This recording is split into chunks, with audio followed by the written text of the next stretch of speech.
नमस्कार मित्रों, आरंभिक नगर वाला टॉपिक चल रहा था। इस चैप्टर की कल हमने पहले वीडियो लेक्चर में इसकी विधिवत शुरुआत की थी। अब हम इसको आगे बढ़ाते हैं। नगरों की विशेषता क्या है? देखिए, ये फैक्ट आपको याद रखना है कि सिंधु सभ्यता या जो हड़प्पा सभ्यता, जो भी आप इसको नाम दे, सिंधु सभ्यता एक नगरीय सभ्यता थी, यानी कि अर्बन सिविलाइजेशन कहते हैं इसको। इसके बाद में जो वैदिक सभ्यता आई थी वो थी ग्रामीण सभ्यता, लेकिन सिंधु सभ्यता नगरीय सभ्यता थी। सबसे पहला आपको ये फैक्ट याद रखना है। यदि सिंधु सभ्यता नगरीय थी तो नगरों की विशेषता क्या थी, यही अपना पहला टॉपिक है। अकॉर्डिंग टू सिलेबस चलूंगा और बिंदुवार इस पर चर्चा करूंगा। देखिए, सिंधु सभ्यता के जो भी नगर थे वो दो भागों में विभक्त थे। तो सबसे पहला बिंदु हम यहां लेंगे, नगर जो थे वो दो भागों में विभक्त थे। यदि धौलावीरा की बात छोड़ दे,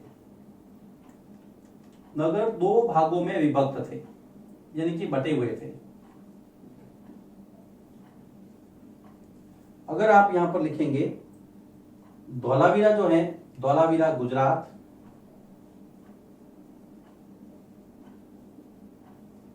ये धौलावीरा तीन भागों में विभक्त था।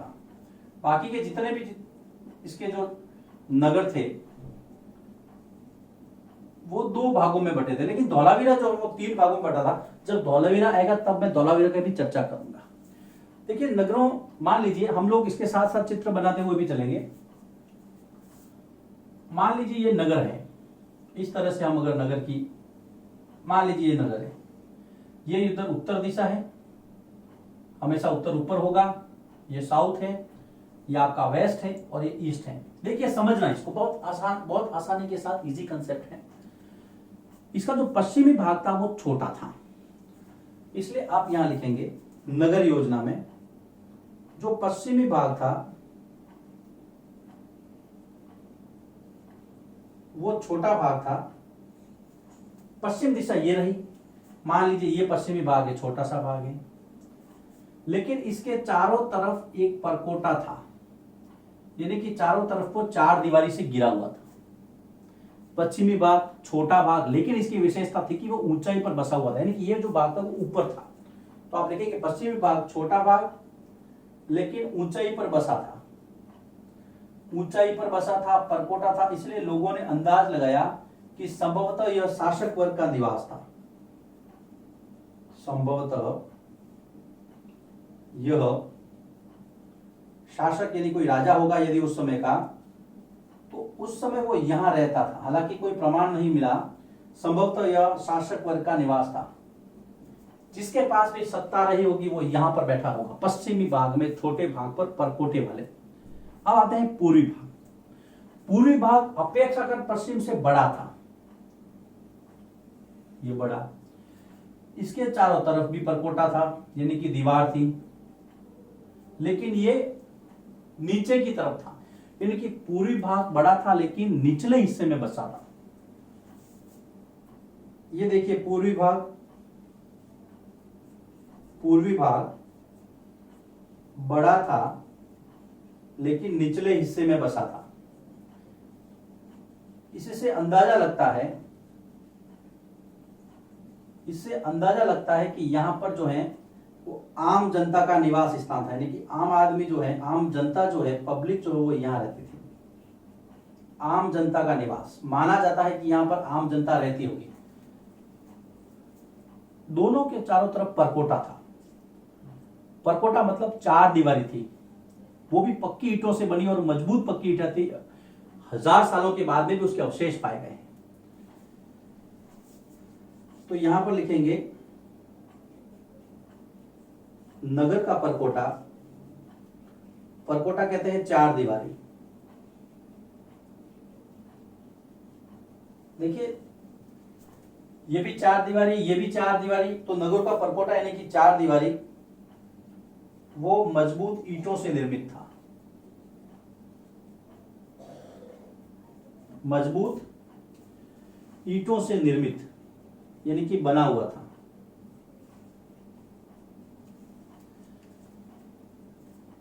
मजबूत दीवार थी ईंटों की। सिर्फ के इस पुस्तक में नगर योजना में नगरों की जो विशेषता है उसमें फिलहाल इतना ही है इस टॉपिक में। अब हम नगरों की एक विशेषता आगे चलते हैं जिसको कहा गया है महास्नानागार, और वो मिला है मोहनजोदड़ो से। तो मेरा अगला टॉपिक है मोहनजोदड़ो, जिसकी मैंने कल चर्चा की थी, जुड़वा साम्राज्य की राजधानी। मोहनजोदड़ो में एक बहुत भव्य इमारत मिली है जिसको कहा गया है महास्नानागार। महा यानी बड़ा, स्नान यानी कि नहाना, आगार यानी स्थान, बहुत बड़ा स्थान जहां पर बहुत सारे लोग साथ में मिलकर के किसी धार्मिक उत्सव या बड़े सार्वजनिक समारोह के दौरान स्नान किया करते थे।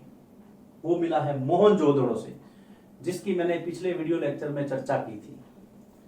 जी हाँ, राखालदास बनर्जी ने 1922 में जिसको खोजा था, जो हड़प्पा के साथ सिंधु सभ्यता की पिंगट महोदय के द्वारा जिसको जुड़वा राजधानी कहा गया था, वही मोहनजोदड़ो, वहां से मिला है महास्नानागार।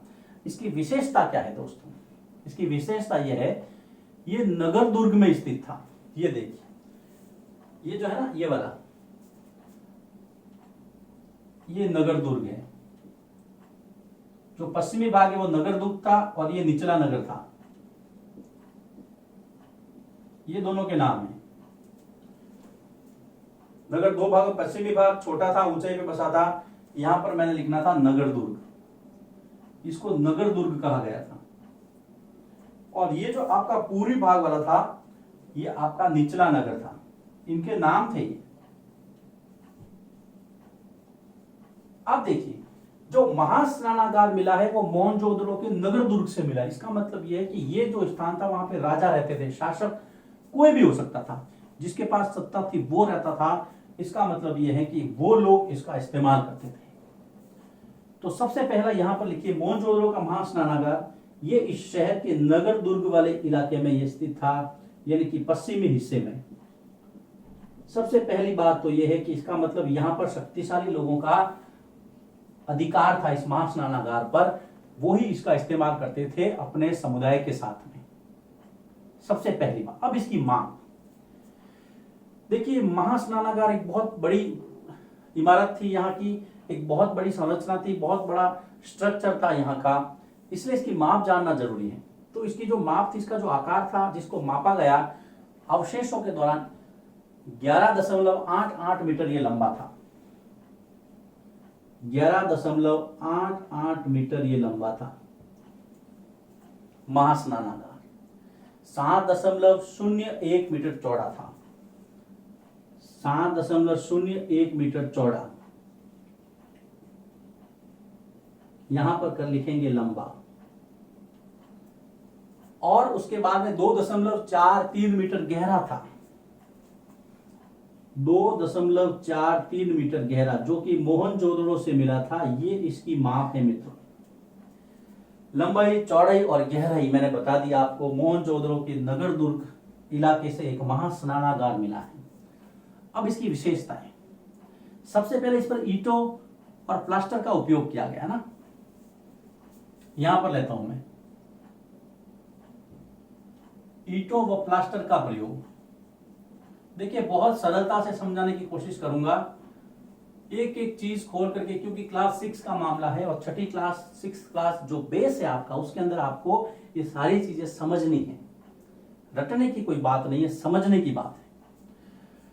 ईंटों और प्लास्टर का प्रयोग था। और देखिए, महास्नानागार था, स्नान यानी कि पानी का इस्तेमाल होता था, इसलिए पानी का रिसाव रोकने के लिए प्लास्टर पर चारकोल की परत चढ़ाई गई थी।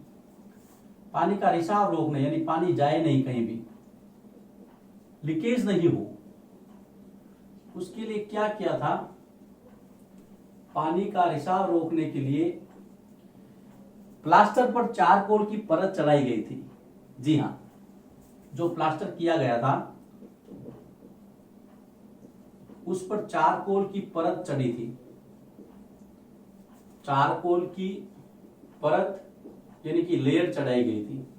आज भी हम लोग कई बार किसी विशेष पदार्थ का लेप करते हैं कहीं पर, बिल्कुल उसी तरह से। पानी रिसे नहीं, पानी बाहर नहीं जाए, जितना पानी आपने डाला है वो पानी अंदर रहे इसके लिए। दोनों तरफ सरोवर यानी कि जो स्नानागार था उसमें उतरने के लिए सीढ़ियां बनी थी। सरोवर में दो तरफ उतरने के लिए सीढ़ियां थी, स्टेप्स, उतरने के लिए स्टेप्स बने थे यानी कि सीढ़ियां बनी थी, सीढ़ियां बनी थी। देखिए बहुत आसानी से समझना, इसको कहीं भी हड़बड़ाने की जरूरत नहीं। मैं एक एक चीज आपको पहले नगर योजना बताई है, इसका चित्र बनाए, अब मैं बता रहा हूं मां स्नानागार, वो मिला है मोहनजोदड़ो से। सरोवर में उतरने के लिए दोनों तरफ सीढ़ियां थी, सॉरी स्टेप्स थे, और इसके चारों तरफ कमरे बने थे, चारों तरफ कमरे थे, रूम्स बने हुए थे। कितनी खूबसूरत, एक अद्भुत जो है वो यहाँ पर कारीगरी देख सकते हैं हम, स्ट्रक्चर देख सकते हैं, शिल्प कला का नमूना था ये। देखिए पानी भरने के लिए नजदीक के कुएं का इस्तेमाल होता था।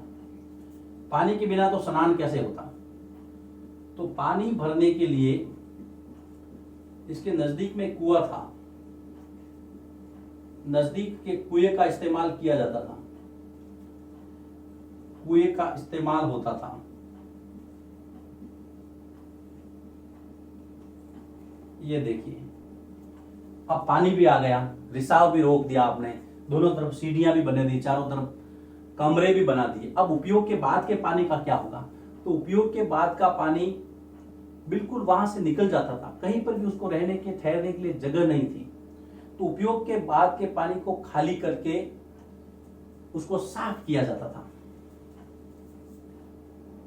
यानी उपयोग के बाद जल निकासी यानी पानी को निकालने की व्यवस्था भी थी।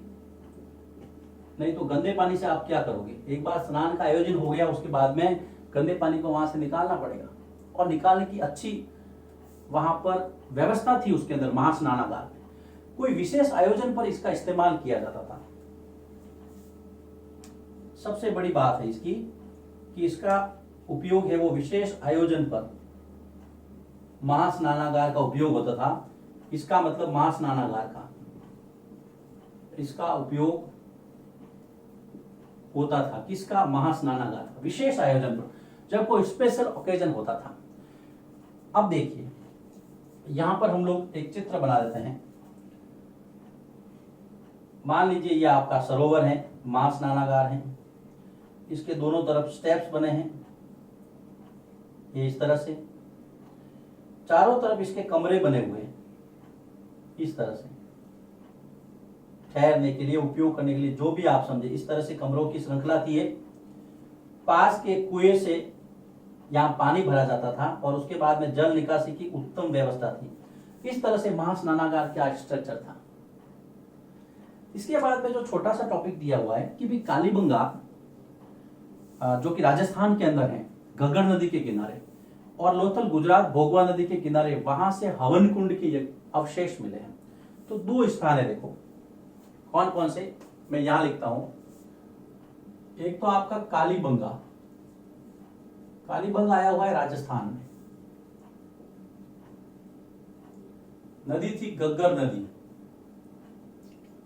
एक है आपका लोथल जो आया हुआ है गुजरात में,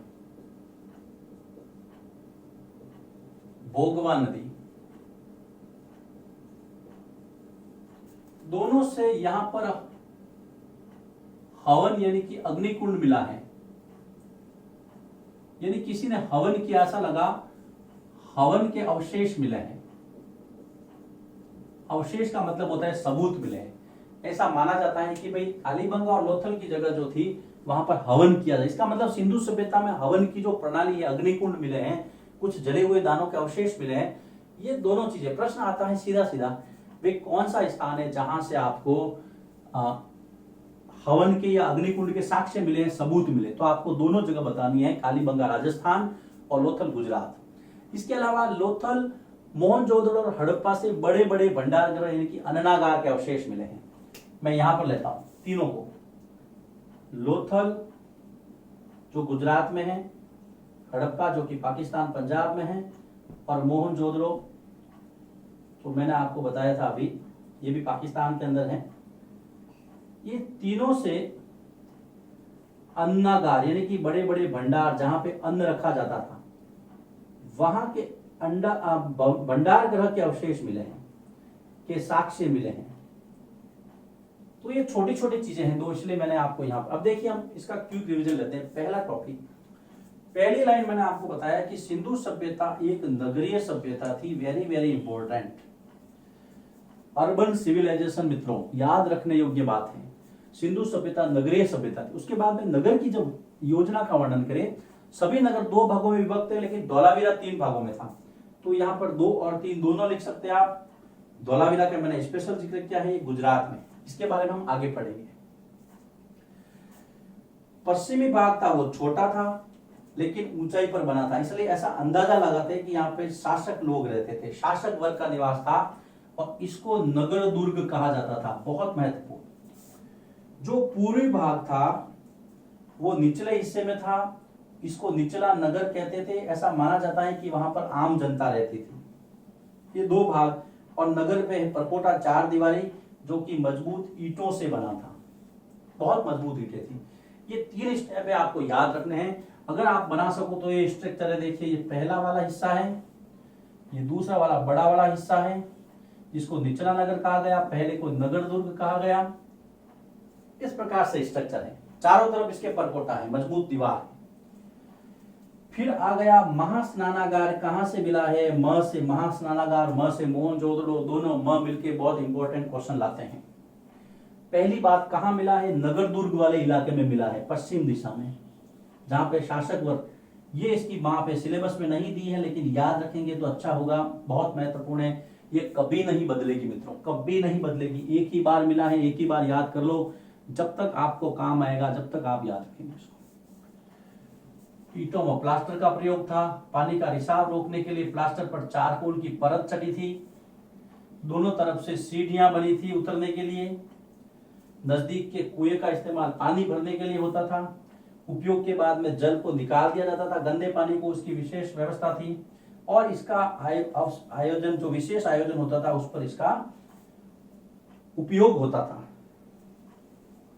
ये आपका सरोवर है, ये चारों तरफ कमरे हैं, ये दोनों तरफ सीढ़ियां हैं, और ये कुआं है पानी भरने का। इस प्रकार का स्ट्रक्चर था। फिर 2 स्थान दिए थे आपके, कालीबंगा और लोथल, जहां से अग्निकुंड यानी कि हवन के अवशेष मिले हैं, अग्निकुंड के अवशेष मिले हैं, ये आपको ध्यान रखना है। उसके बाद में आपके लोथल, हड़प्पा और मोहनजोदड़ो 3 स्थानों से अन्नागार के अवशेष मिले हैं। तो इतनी सी बातें आपको इस वीडियो की याद रखनी है। इस चैप्टर के कम से कम 5 से 6 वीडियो बनेंगे, वो सभी छोटे छोटे वीडियो हैं। अगर आप सभी को देख लेंगे तो उसके बाद में आपके लिए जानकारी भी बहुत महत्वपूर्ण है, और जो पीछे अभ्यास के प्रश्न दिए गए हैं जो एग्जाम के लिए बहुत महत्वपूर्ण है, उसे भी आप सरलता से कर पाएंगे। अब हम इसके वाले आगे वाला जो टॉपिक है उसकी चर्चा अगले वीडियो लेक्चर में करेंगे।